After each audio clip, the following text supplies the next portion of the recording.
ಈಗ ಚುನಾವಣೆ ನಡೆದರೆ ಬಿಜೆಪಿಗೆ ಬಿಗ್ ಶಾಕ್. ಹಗಲು ಕನಸು ಕಾಣ್ತಿದ್ದಾರಾ ವಿಜಯೇಂದ್ರ? ಏನಿದು ಬಿಜೆಪಿಯ ಸ್ವಯಂಕೃತ ಅಪರಾಧ? ಈಗ ರಾಜ್ಯದಲ್ಲಿ ಚುನಾವಣೆ ನಡೆದರೆ ಬಿಜೆಪಿಗೆ ಬಿಗ್ ಶಾಕ್ ಎದುರಾಗುತ್ತಾ? ಬಿಜೆಪಿ ಗೆಲ್ಲೋ ಸೀಟುಗಳ ಸಂಖ್ಯೆ ಪಾತಾಳಕ್ಕೆ ಕುಸಿದು ಹೋಗುತ್ತಾ? ಹೀಗಿದ್ರು ಬಿಜೆಪಿ ರಾಜ್ಯಾಧ್ಯಕ್ಷ ಬಿ.ವೈ. ವಿಜಯೇಂದ್ರ ಹಗಲುಗನಸು ಕಾಣ್ತಿದ್ದಾರಾ? ಅಷ್ಟಕ್ಕೂ ಏನದು ರಾಜ್ಯ ಬಿಜೆಪಿಯ ಸ್ವಯಂಕೃತ ಅಪರಾಧ ಅಂತ ಅದನ್ನ ಡೀಟೇಲ್ ಆಗಿ ತೋರಿಸ್ತೀವಿ.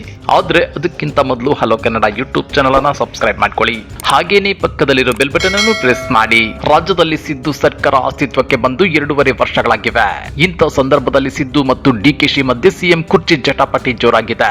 ಇದರ ಮಧ್ಯೆ ರಾಜ್ಯ ಸರ್ಕಾರದಲ್ಲಿ ವಾಲ್ಮೀಕಿ ಹಗರಣ ಸೇರಿದಂತೆ ಹಲವು ಲೂಪ್ ಹೋಲ್ಸ್ ಕೂಡ ಕಂಡು ಬರ್ತಿವೆ. ಇದೇ ನೆಪವನ್ನು ಇಟ್ಕೊಂಡು ರಾಜ್ಯ ಬಿಜೆಪಿ ನಾಯಕರು ಸರ್ಕಾರವನ್ನ ಕಟ್ಟಿ ಹಾಕಲು ಯತ್ನಿಸುತ್ತಿದ್ದಾರೆ. ಅದರಲ್ಲೂ ಗ್ಯಾರಂಟಿ ಯೋಜನೆಗಳಲ್ಲಿ ಒಂದಾದ ಗೃಹಲಕ್ಷ್ಮಿ ಯೋಜನೆಯಲ್ಲಿ 5,000 ಕೋಟಿ ರೂಪಾಯಿ ಹಣವನ್ನ ಫಲಾನುಭವಿಗಳಿಗೆ ಕೊಡಲು ವಿಳಂಬ ಮಾಡಲಾಗ್ತಿದೆ ಅನ್ನೋದನ್ನ ಬಿಜೆಪಿ ಅಸ್ತ್ರವನ್ನಾಗಿ ಮಾಡಿಕೊಂಡಿದೆ.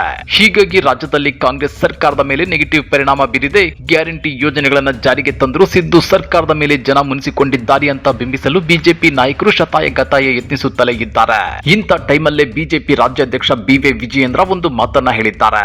ಅದೇನಂದ್ರೆ, ನಾಳೆಯೇ ರಾಜ್ಯ ವಿಧಾನಸಭೆಗೆ ಚುನಾವಣೆ ನಡೆದ್ರೆ ರಾಜ್ಯದಲ್ಲಿ ಬಿಜೆಪಿಗೆ ಬಹುಮತ ಬರುತ್ತಂತೆ. ಹೀಗೆ ಹಗಲುಗನಸು ಕಾಣ್ತಾ ಇರೋ ಬಿ.ವೈ. ವಿಜಯೇಂದ್ರ 2023ರಲ್ಲಿ ನಮ್ಮ ಸ್ವಯಂಕೃತ ಅಪರಾಧದಿಂದ ನಾವು ಈಗ ವಿಪಕ್ಷದಲ್ಲಿದ್ದೇವೆ. ಆದ್ರೆ ನಾವ್ಯಾರು ಆತಂಕ ಪಡಬೇಕಾಗಿಲ್ಲ. ರಾಜ್ಯದ ಜನ ವಿರೋಧಿ, ಬಡವರ ವಿರೋಧಿ ಕಾಂಗ್ರೆಸ್ ಸರ್ಕಾರದ ವಿರುದ್ಧ ಜನಾಕ್ರೋಶ ಹೆಚ್ಚಾಗಿದೆ.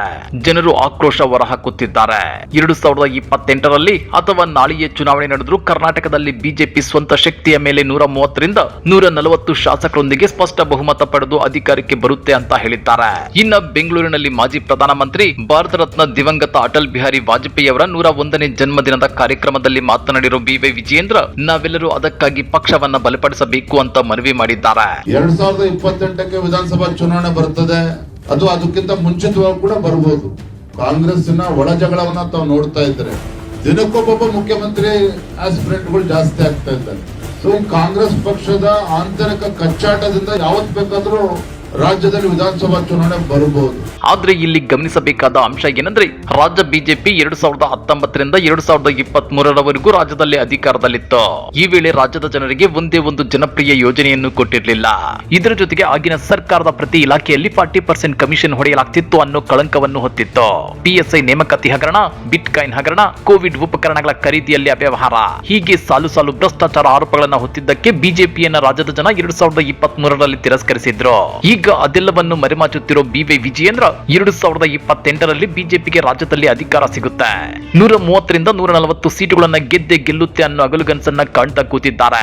ನಿಮ್ಗೆ ಗೊತ್ತಿರಲಿ, 2023ರ ವಿಧಾನಸಭಾ ಚುನಾವಣೆ ಟೈಮಲ್ಲೂ ವಿಜಯೇಂದ್ರ ಅವರ ತಂದೆ BS ಯಡಿಯೂರಪ್ಪ ಕೂಡ ರಾಜ್ಯದಲ್ಲಿ ಬಿಜೆಪಿ 150 ಸೀಟುಗಳನ್ನ ಗೆಲ್ಲುತ್ತೆ ಅಂತ ಹೇಳ್ಕೊಂಡು ತಿರುಗಾಡ್ತಿದ್ರು. ಆದ್ರೆ ಬಿಜೆಪಿ ಗೆದ್ದಿದ್ದು ಕೇವಲ 66 ಸೀಟುಗಳನ್ನ. ಈಗ ಬಿ.ವೈ. ವಿಜಯೇಂದ್ರ ನಮ್ಮ ಸ್ವಯಂಕೃತ ಅಪರಾಧಗಳಿಂದ ಬಿಜೆಪಿ 2023ರಲ್ಲಿ ಸೋಲ್ತು ಅನ್ನೋದನ್ನ ಒಪ್ಕೊಂಡಿದ್ದಾರೆ. ಹೀಗಿದ್ರು ಬಿಜೆಪಿ ಸ್ವಯಂಕೃತ ಅಪರಾಧಗಳನ್ನ ರಾಜ್ಯದ ಜನ ಅಷ್ಟು ಬೇಗ ಕ್ಷಮಿಸಿ ಬಿಡ್ತಾರ? ರಾಜ್ಯ ಬಿಜೆಪಿ ಮೇಲೆ ಮತ್ತೆ ಅತ್ಯಾವ ಭರವಸೆ ಇಟ್ಟು 130 ಸೀಟುಗಳನ್ನ ಜನ ಗೆಲ್ಲಿಸಿಕೊಡ್ತಾರೆ? ಕಮೆಂಟ್ ಮಾಡಿ, ವಿಡಿಯೋ ಲೈಕ್ ಮಾಡಿ, ಶೇರ್ ಮಾಡಿ. ಇಂಥ ಮತ್ತಷ್ಟು ರೋಚಕ ರಾಜಕೀಯ ಸುದ್ದಿಗಳನ್ನ ಮಿಸ್ ಮಾಡದೆ ನೋಡಬೇಕು ಅಂದ್ರೆ ಹಲೋ ಕನ್ನಡ ಯೂಟ್ಯೂಬ್ ಚಾನಲ್ ಅನ್ನ ಸಬ್ಸ್ಕ್ರೈಬ್ ಮಾಡ್ಕೊಳ್ಳಿ.